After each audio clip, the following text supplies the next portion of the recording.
All right. Raina, start us off, Raina. Oh, okay. Raina. Well, welcome back, Raina. Thank you. Welcome back, Joe. Yeah, okay. I'm so glad to be hosting this show for you. Yeah, no. So Tell me about we your have financial Raina problems. Carlock here with us today. In the house. Wah, wah. Yeah. Now, Started this over. episode may air before the other ones do. So, Raina's is working on a few month-long experiment going through the Purpose Project with her. We have a Purpose Project series to this podcast, and Raina's our guinea pig through that. So we're excited about it, and we made you stick around to do this episode because it kind of relates. Anyway, we're going to talk about some things here under financing your passions. Mm-hmm. So this is a quick, shout out to, all our fellow entrepreneurs out there, folks with an idea, with a passion.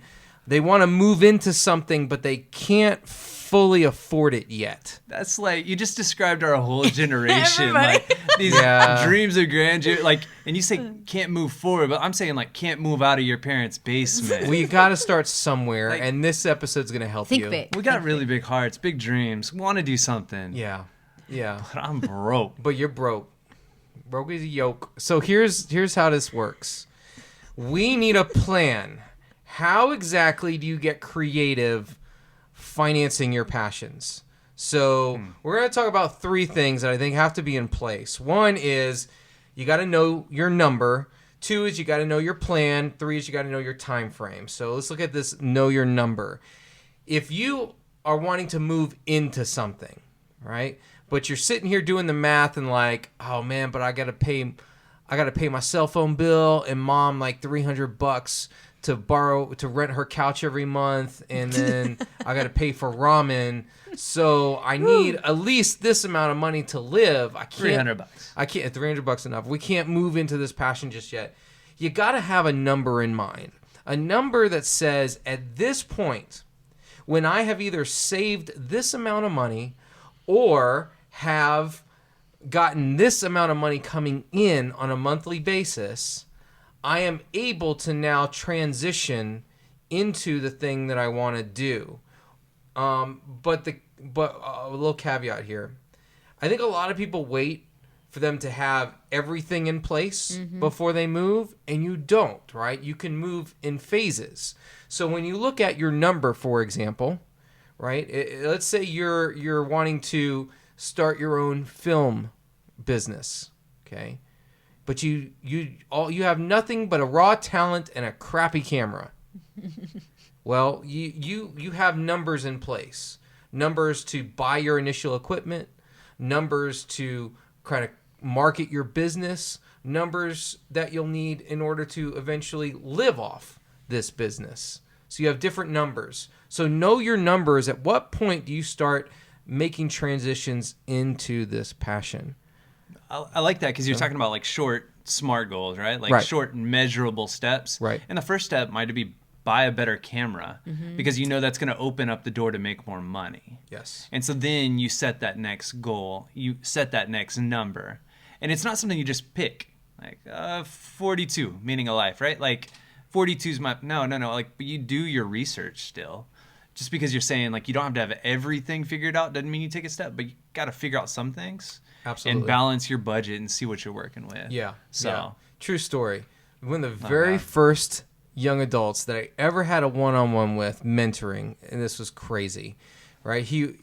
I sit down with him, and he's working part-time at Randall's. He's doesn't have a car. He's 20 years old, definitely living at home, plays a lot of video games, and has tried community college in some schools, but has ultimately, gotten, D's and F's and isn't doing well. Hey, D's get degrees. So I sit down with this person. I say, okay, what do you want to do? Like, what are you aiming at? He was like, oh, that's easy. I know that right off the bat. And I was blown away. I'm like, wait a minute. You're at home. You're working part-time at a job, and you're probably on the borderline of getting fired. You're not doing well at school. You're not doing anything in life. He's like, I'm doing it. This is it. You have this absolute clarity on what you want to do. He was like, yeah. Play video games. I just want to keep doing what I'm and doing. it wasn't just that. It was just, I know what I'm going to do. And so I'm curious. Okay, what is it? What are you going to do? He says with the most straight face possible, he's not joking. It's easy. I'm either going to be president of the United States or a pilot. Hey, anybody could be president nowadays. No, I got you. where no plan, nothing but a dream, a hope. I mean, it was crazy to me. He's just waiting on somebody to knock on his mom's door. I don't know. I don't know what you wait for. Hey, at that point. will you fly me too? Yeah.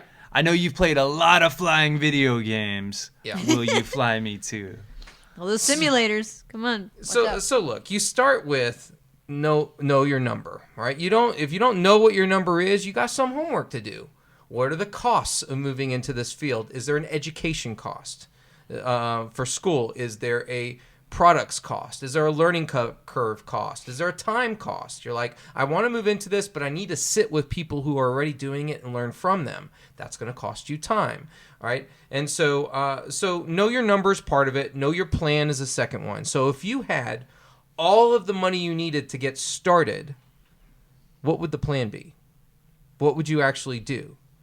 Right? And it's shocking to me even how many people, have an idea, I would be a speaker, I would be an author, I would be an artist. Great.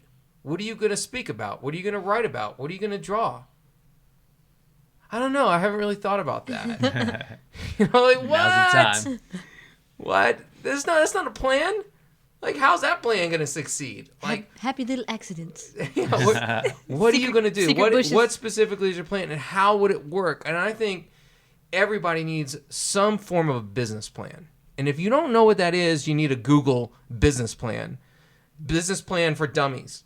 It doesn't matter. Like, find something and have a plan. Like, here's how you're going to execute on it when the money is in place. And then you take that plan and you run it by other people.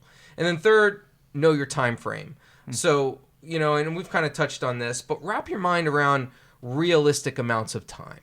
So this kid I talked to thought that he was going to be a pilot in the next few years. And I'm like, okay, you gotta learn to build up the discipline to get a driver's license first. But aside from that, know your time frame. Make realistic, timely goals on how you're going to progress on these things. So that being the case, right, what we want to hone in on are creative ways to start with that number piece and build the finances part of it, right? Yeah. How do you get to a point where you can start to transition into these things? And so the first thing I would throw out there is, number one, the simplest way to increase your revenue is to reduce your cost of living or lifestyle, which may be tricky for the guy who's living at home Right. eating ramen, right? I don't know how, if you're in that position, what are things that you can do to reduce your cost of living?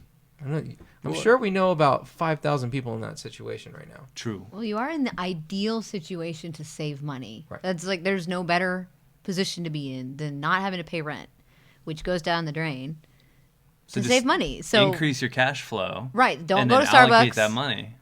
Make sandwiches and live on rice and beans until you need to do whatever you need to do, or get a better job. One of the two. Yeah. And then save everything and not consider yourself, yes, I have all this money to spend on anything because I don't have to pay rent. Don't consider that your money. Just use what you got to use, and then don't consider the rest your money and put it in the bank. Yeah.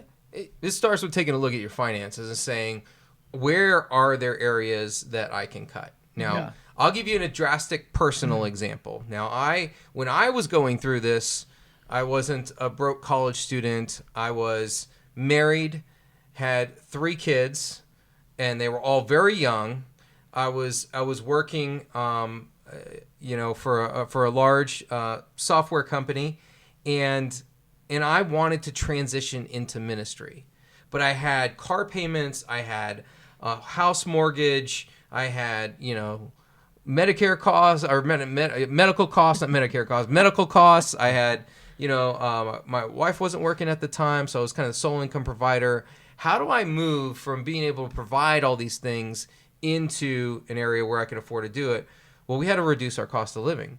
We literally made the decision to put our house up on the market, sell it. We downgraded in automobiles. We almost had an estate sale and sold just about everything that I felt like we owned. And we bought a small mobile home on the outskirts of town, and within a matter of months had literally reduced our cost of living in half. Wow.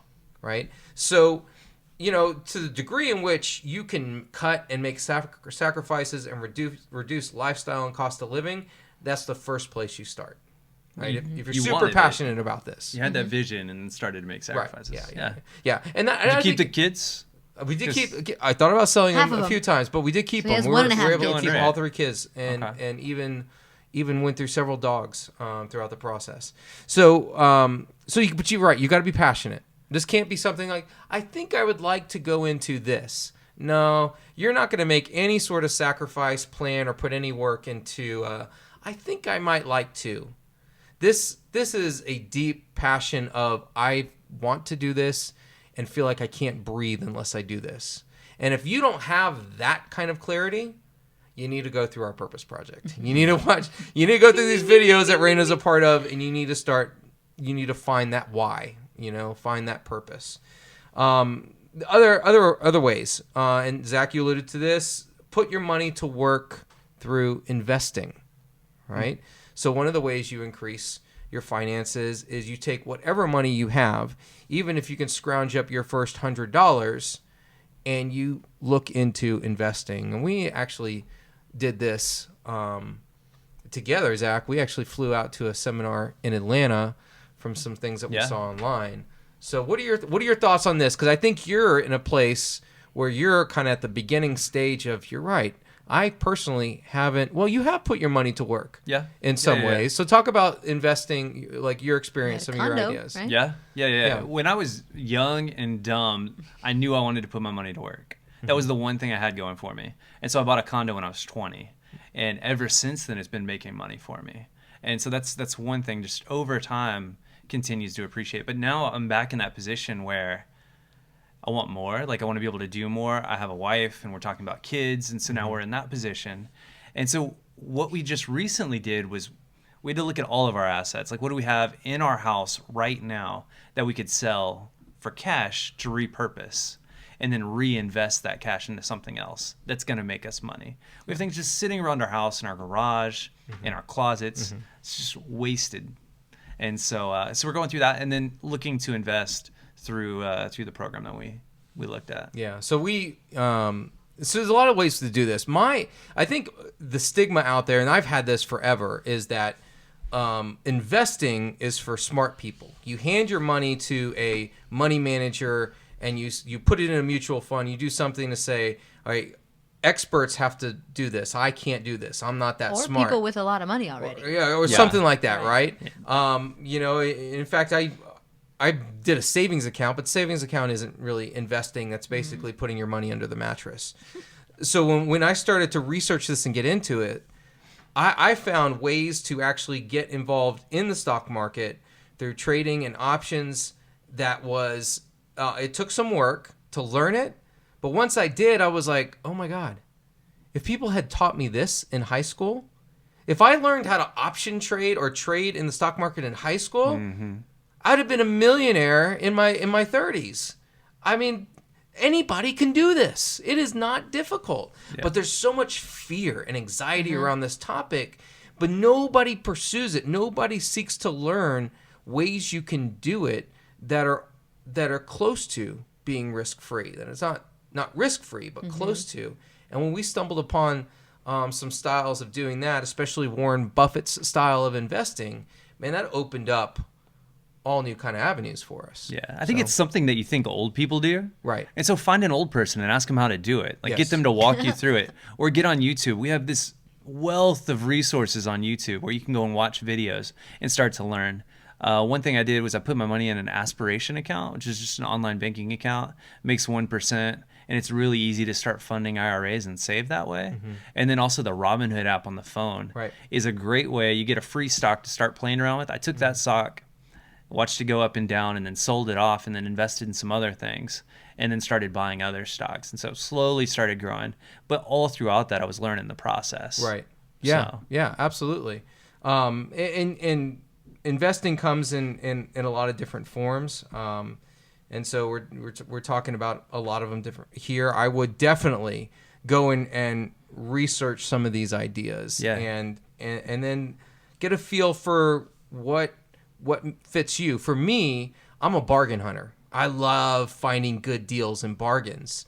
So why not find an investing style that's like that, right? Where you go out and you find bargains somewhere, you buy something, hunt for it, learn how to hunt for it, get it low, wait for it to go up, and sell it. It's easier than you think. Right? Yeah. So, but it takes work. It takes putting in the education time up front, but then your money is doing the work for you. It's working. It's not you're not doing the third category here, which is trading time for money, which is the other way you can finance your passions. And so this is where most people immediately go to, because it's really, really difficult or hard to reduce your cost of living or lifestyle if you don't want to sacrifice that. Investing seems like it's too much work to learn and a headache, and there's fear, what if it goes wrong, whatever, and so people don't do it. And instead they get stuck into trading time for money.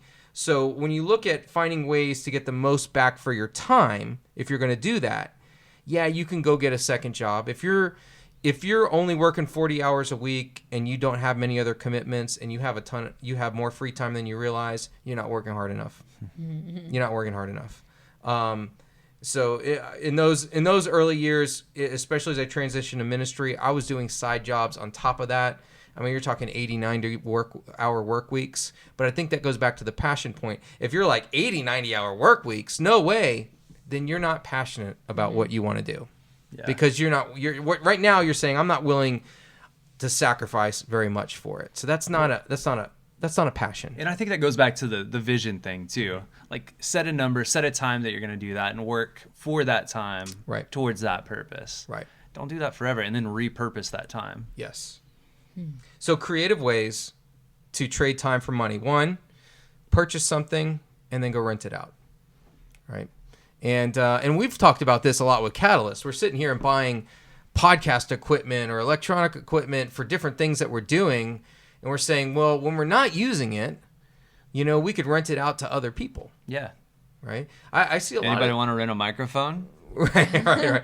I see a lot of these kind of ways of investing popping up, right? Not investing, I'm sorry, of trading time for money. Mm-hmm. You go find something that you put a one-time upfront cost in. It could be inflatables, whatever.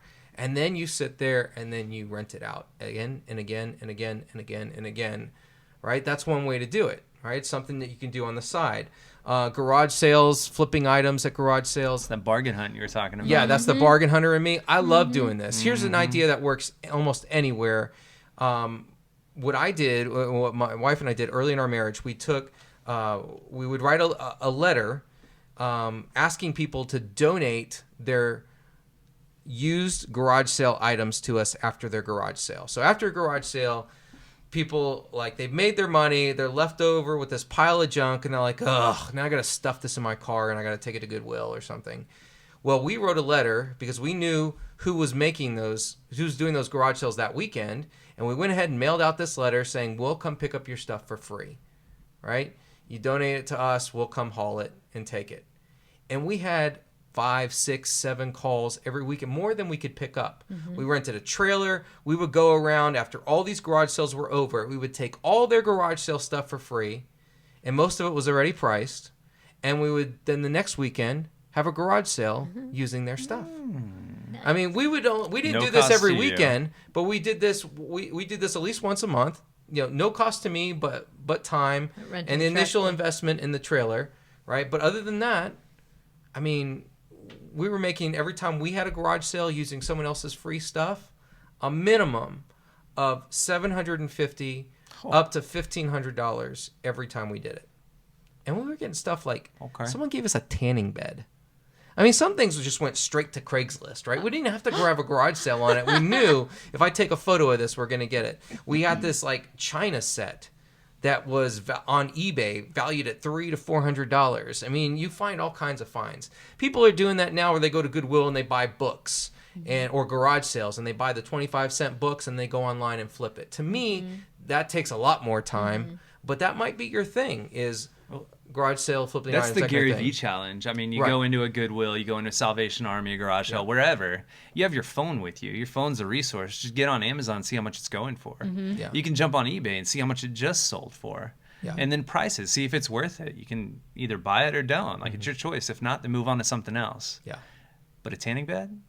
You can keep the tanning bed? right. Yeah, Joe actually kept it. We That's, did. That's how he Yeah, has his we fair kept it. complexion. We kept it. We tried it out. I don't really tan. I burn, so it didn't Okay. really, my wife's Hispanic, so she didn't really need it, so it didn't really serve a purpose, but it was That's cool.